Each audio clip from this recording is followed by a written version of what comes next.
gotta say, I'm starting to lose so much hope in humanity. I mean, especially Christians. Like, I've been watching channels like True News and stuff, and, they speak out against Israel and Zionism, and it's awesome, but there's still so many people that are either ignorant to it or support it, which makes me think that of the Christians that know the truth, that they're either silent in the church or perhaps being overshadowed. I'm not sure, but it's just, I would like to think that a Christian awakening would happen a lot sooner. And I'm trying to wrap my head around the mindset of an evangelical. I know a lot of people see them as extremists, and I don't think I've known too many myself, but to support the Zionist state of Israel, it's clear because the Torah and the Bible, from Genesis to Ezekiel, are the same thing. And I know a lot of people come at me with, Genesis 17. And that's ridiculous because you can't quote something out of the very first book of the Bible and that's the end of the argument, because the Bible, it continues and Genesis continues and there are other books, and so when people, quote me Ezekiel, all right? Let's go all the way to the end of the Torah, see what we find there. And we find that it has been prophesied that, Israel return, and the people that lead it will be false Jews, and that they will serve the synagogue of Satan. And evangelicals know that the Jewish Moshiach, their Messiah, who is yet to come, will be, or is represented as the Antichrist under the Christian philosophy. So it's basically, what that means is that evangelicals are supporting Zionism because they believe that it will usher the tribulation unto them, and they will be able to forego the pain and suffering of death and rise to heaven the same time as everyone rises out of purgatory. I don't think most people realize that, if you're a Christian, if you read your Bible, no one is in heaven. Everyone that's died is basically just kind of like, the interpretations are different. I kind of go along with the Catholic belief of there's like a purgatory, which is basically the very first level of hell, which is almost like Earth. Not like a place of like misery or torment. It's like a neutral zone, and then everyone kind of, and then on the day of judgment, everyone will be raised up. Those that are saved on earth, those that are saved meant to go to heaven. So to think that evangelicals are like, well, I'll support Zionism, and then that will rush that'll rush the appearance of Mashiach, and that'll get the tribulation go,ing and then I'll be able to go up to heaven, and I won't have to die, and it'll be great. Like that kind of thinking, it's so narcissistic, egotistical. It's so selfish and insane. And honestly, like, I get it.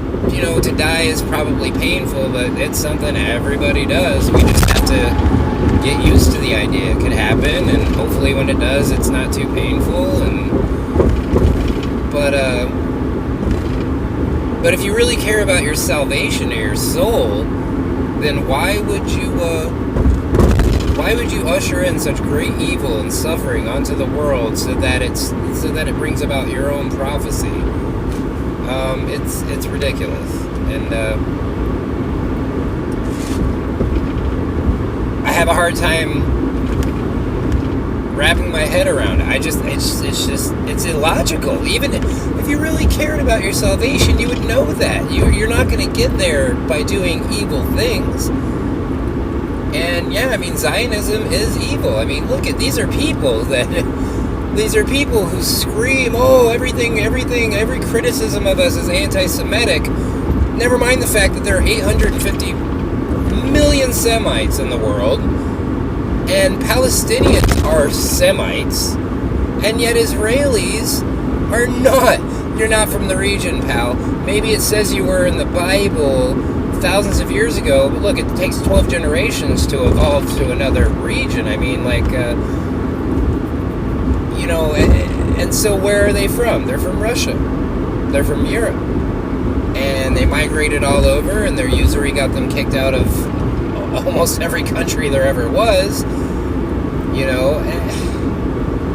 And that's not to say they shouldn't have their own country, but then I think it's funny that we're at a point in time in history where everyone's looking at nationalism like it's such this horrible thing, like, oh, we should just homogenize all societies. And regardless of your point on your take on that, I mean, it's amongst all of this is the time where they're like, well, we need a Jewish state, we need to be nationalists. This is not a country for everybody. This is for the Jews. And I mean, if the world's going to break off into that mindset, then we're in trouble, because we have made a lot of progress as far as listen, 1,000 years from now, I think it's totally possible that there are no homogenized nations, or there's no white countries, black countries. I mean, look, travel, it's going to keep expanding, it's going to keep evolving, and it's going to get quicker, it's going to get more efficient, hopefully. We're not all dead. And so I mean, and that's the thing that about race. So let's say travel at some point becomes instantaneous. Some genius invents something, and so we're zip, zip, zip all over, and I live here, but I work on the other side of the earth, and it takes me 2 seconds to get to work. That could happen someday. And when that does happen, then what happens to evolution? Because when you have an African who doesn't live in Africa, or he doesn't live here, he's like zip, zip, zip all over the world, and then when that's a thing for hundreds of years, then we're going to evolve to, like your exposure to sunlight.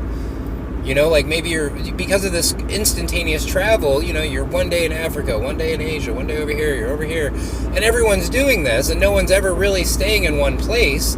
Then your sun exposure, your weather exposure, the food you eat, the air you breathe, it's all going to be constantly changing, and you're going to evolve to that change. Just the way that if you take a Swedish family and you put them in Africa and you come back 1,000 years later, guess what? They're African. Their bodies have adapted. And so they're no longer white, blonde people. They're black, probably. And vice versa, like all the people from Afghanistan who migrated up to Europe, and then, they got really pale and lived in caves because of the winter, and, so they became white. All of these things will go away, and it's not through interbreeding. I mean, that will be one way. But listen, at one point in our future, when travel becomes instantaneous and we no longer are shackled to any spot, and we are constantly moving, then you're going to evolve over hundreds of years. Your family will evolve to that lifestyle, if that's a thing that happens. And I mean, it might not, but if it does, that is a reality. That is a reality, that you will evolve to that circumstance. You will evolve to this ever-changing environment, and who knows what that will look like. But it's crazy. But if Israel wants to go backwards, I mean, that's fine, but what they're doing is evil. Zionism as an ideology is evil. It's supremacist. These people they don't obey the Torah, so they're not Jews. They're Talmudic. And I'm sorry, but reading the Talmud doesn't make you a Jew. Reading the Torah does. And, so secular Jews, I mean, basically, if you're not ultra-Orthodox of your own religion, then are you really of that religion? And I say that for any religion. Religions have very clear-cut lines, and what we've done as this modern society has been like, yeah, well, that's an old way of thinking, so I'm a Christian, but, I do this, but I don't do this, Well, I don't know, but maybe that's not what a Christian is, maybe there's another word for it. And I mean, that's fine, we evolve, and our spirituality and our religions evolve, but, who says? Because if God created your religion, if he did, then who are we as a society to come together and say, well, we've all changed, God, so we're all doing this now? It's like, I don't know. I don't know. I don't know. But if Christians are going to support Zionism, then I would be ashamed to call myself one.